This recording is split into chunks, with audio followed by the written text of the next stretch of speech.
Parte 25. Estamos num momento particularmente forte. Vamos adiante. Lendo o finalzinho da parte 24. Mesmo sem luzes, as janelas abertas da casa permitiam a claridade do luar entrar, dando para se vislumbrar alguma coisa. Ele não estava no banheiro. Então, o viu na sala, caminhando lentamente, arrumando suas roupas. Percebeu também que alguém fechava a porta do quarto de Carolina. Ela desconfiou. Ao ver a esposa, José Maria se irritou. Que tu faz no escuro, ô vulto? Chega a dar susto na gente, parece um fantasma. Onde é que tu tava? Perguntou indignada e braba. Não é da tua conta, respondeu sem parar de caminhar. Onde é que tu tava? Insistiu, indo atrás do marido. Na puta que o pariu, sua curiosa. Onde é que tu tava, Zé Maria? Insistiu. Ele virou-se enfurecido para ela. Fui lá fora, sua merda. Vi barulho estranho. Sempre faço isso quando ouço algo fora do normal. Tu sabe que os ladrões já nos aprontaram. E por que tu tá com a roupa toda aberta? Porque eu aproveitei e fui mijar numa árvore velha de merda. E tá calor hoje. Vá dormir e deixa de ser desconfiada. Não fiz nada de mal, sua chata.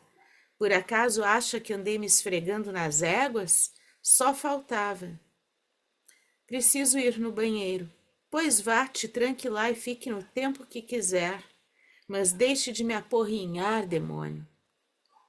Matilde trancou a porta do banheiro e usou uma toalha para abafar seu choro. Seu despeito e decepção com a irmã eram grandes. Questionava-se se não era sua imaginação. Não, as ações dos dois deixavam a suspeita e a culpabilidade no ar. Havia probabilidades. Lembrava que Carolina, quando solteira, era muito namoradeira. Havia casado com um militar e já havia boatos que havia traído o marido num dos períodos que ele tirava serviço no quartel. Ele não a acompanhava nas suas viagens. Ela não fazia questão da sua companhia. No dia seguinte, Carolina mantinha sua alegria indiferente à tristeza da irmã. Não vira a discussão dos dois no escuro. Na outra noite, José Maria não se levantou. Mais um dia e os cunhados saíram para passear a cavalo. Desconfiada, Matilde esperou que saíssem e, se esgueirando entre as árvores, os seguiu. De longe, viu quando apearam. Deu para perceber que eles se preocupavam com a possibilidade de alguém os seguir. Perceberam que ninguém os observava. Entraram no mato a pé, levando os cavalos pelas rédeas. Matilde apressou o passo e foi em direção dos dois. Procurou não fazer barulho e chegou próximo de onde eles haviam entrado. Avistou-os. Estavam deitados numa relva sobre os pelegos que serviam de sela aos cavalos e naquele momento os confortava, servindo de leito. José Maria estava sem camisa e beijava os seios nus de Carolina. Quando ela olhou para o lado e viu a irmã em pé, gritou, empurrando o amante. Meu Deus! Virou o rosto, cobrindo os seios com as mãos. José Maria, embora assustado, quis impor sua autoridade, ignorando o erro que cometia. O que tu quer aqui, mulher? Quem te chamou? Deus me mandou. Vê como fala comigo, seu verme. Uma manhã dessas tu ainda vai acordar sem as tuas bolas, seu Zé Maria dos Diabos. Dirigiu-se à irmã, que continuava com o rosto voltado e escondido pelas mãos. E tu, sua desvergonhada, junta teus trapos, pega tuas crias e se manda da minha frente. Nunca mais tenha a audácia de dirigir uma palavra para mim, sua puta. Vocês não têm vergonha na cara? Isso é pecado mortal. Vocês vão arder no fogo do inferno. Virou as costas e voltou para casa chorando. Pouco depois, os amantes chegaram. Carolina arrumou suas malas e as crianças às pressas. José Maria as levou para a casa de Gianina. Carolina ficou na casa da irmã apenas até a hora de conseguir um ônibus e voltar para sua terra. Matilde pegou as crianças e foi para a casa do boi morto. No dia seguinte, visitou Gianina. Contou o episódio. Chorou muito e dizia que estava resoluta. Não queria mais viver com José Maria, mas temia pelas crianças. O que seria delas nas mãos daquele insensível? Por pior que ele fosse, elas tinham o direito de ter um pai. Sua irmã não concordou, achou que realmente tinha que deixar aquele infiel e arcar com a educação das crianças sozinha, sem a sua má influência. Ela e Ricardo poderiam ajudar no que fosse possível para que as crianças não sentissem tanto a falta do pai.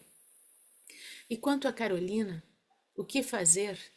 Decidiram defenestrá-la.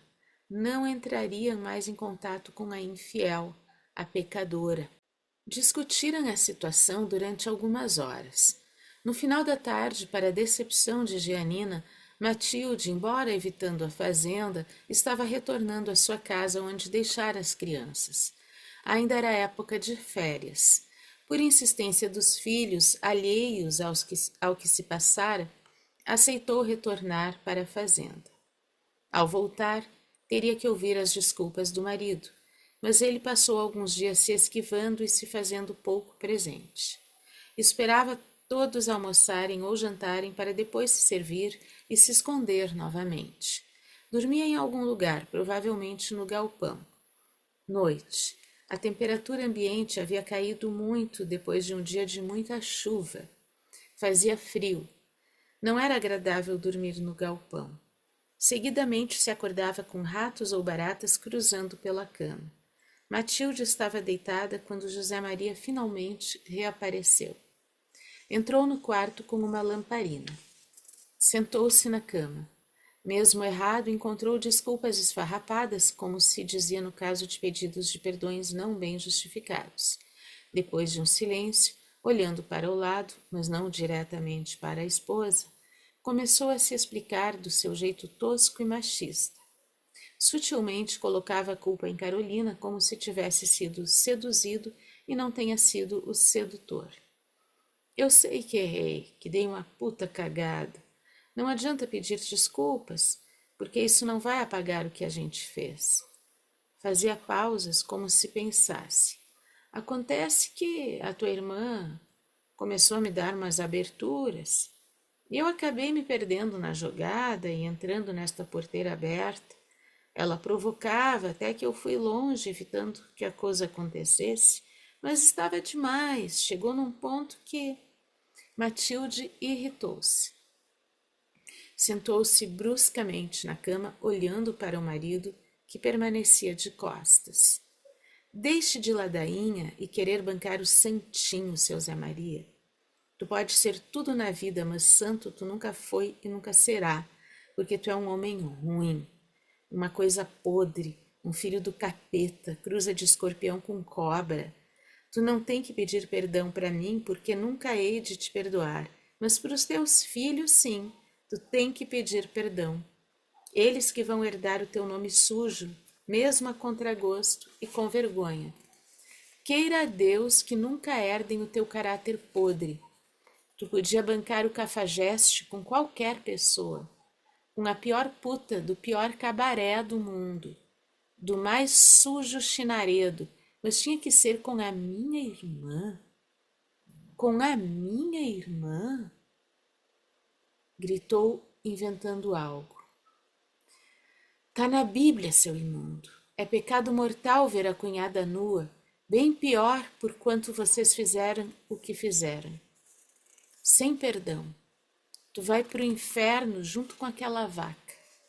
José Maria levantou-se e encarou a mulher indignado e visivelmente com raiva pelo que ouvia. Não sabia o que dizer ou se defender. E agora, vai querer me bater? Desafiou. Bate, enquanto tu for macho e tem mais forças, porque um dia os teus filhos vão saber como tu me trata e como tu me fere.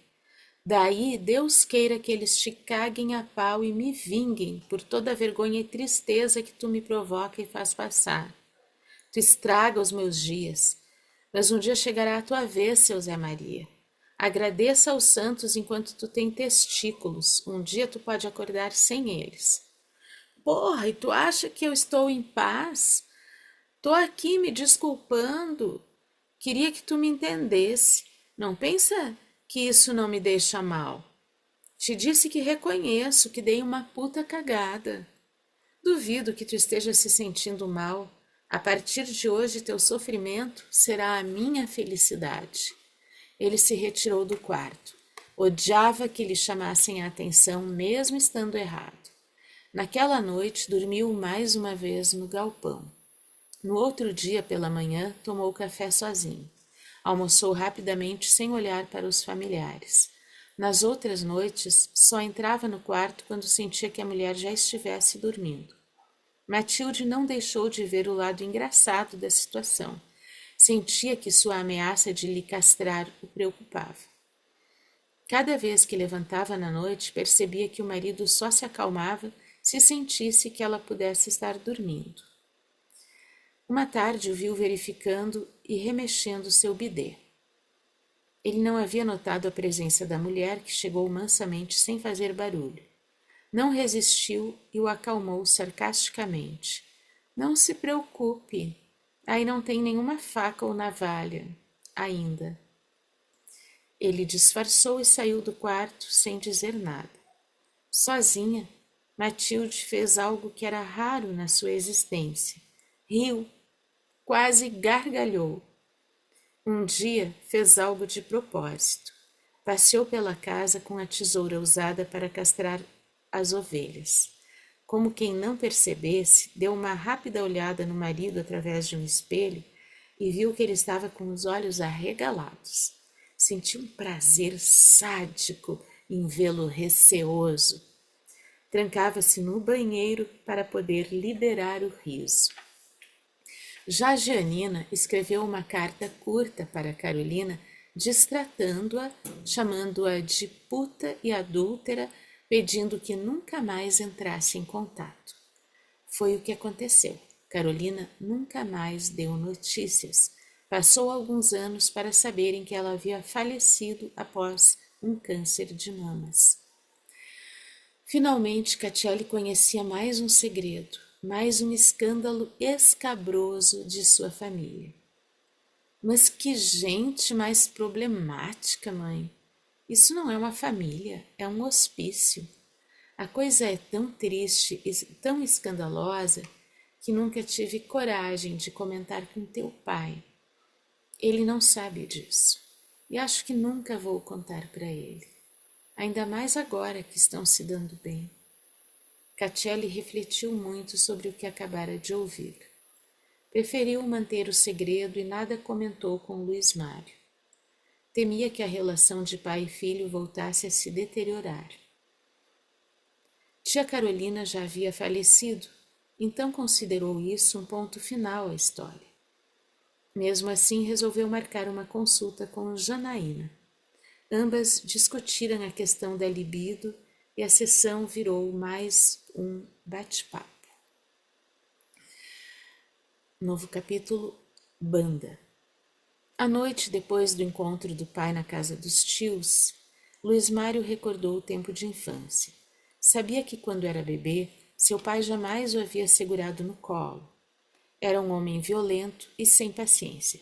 Não raro batia nos filhos por se demorarem a cumprir alguma tarefa. No caso dele, eram puxões de orelha de levantar o corpo do chão ou puxão de cabelos. Com Matilde eram comuns os empurrões quando ousava discutir com o marido. José Maria herdara a terra do pai. Fez com que o velho redigisse um testamento legando-lhe as propriedades ainda em vida, o que gerou uma discussão e atrito com seus irmãos após o velho falecer. Só então ficaram sabendo que não tinham nada a herdar.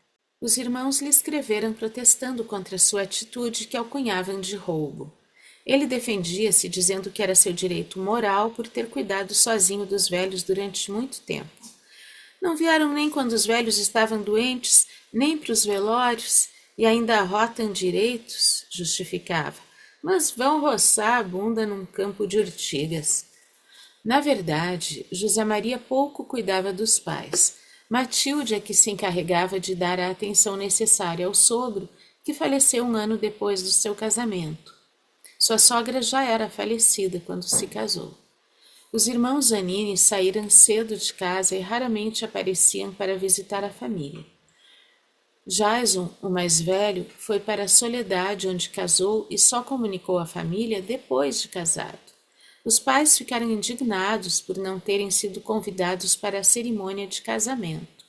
Mais tarde, Jason mudou-se para Passo Fundo, onde arrendou terras graças a uma herança de sua mulher. Jacira, sua irmã, casou com um militar e foi morar em Goiás. Protestou no início, mas depois esqueceu o fato.